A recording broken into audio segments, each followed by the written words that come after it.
Transformacija širokih poslovnih ideja mladih u poduzetničke modele iziskuje stručnu podršku.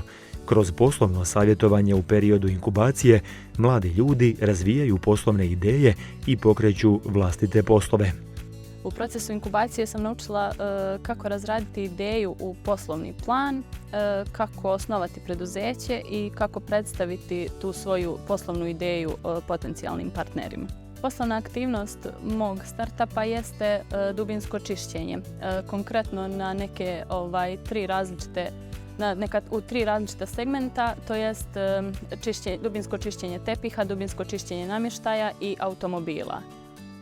Obzirom da je Trebinje postalo jako turistički atraktivno, u zadnje vrijeme sve je veći broj stanova na dan. Tako da samim tim i Hercegovina negdje će imati sve veće potrebe za našim uslugama. Jako sam srećna zbog podrške moje poslovnoj inicijativi, samim tim što ja ne bih mogla ni da osnujem preduzeće bez podrške projekta Your Job.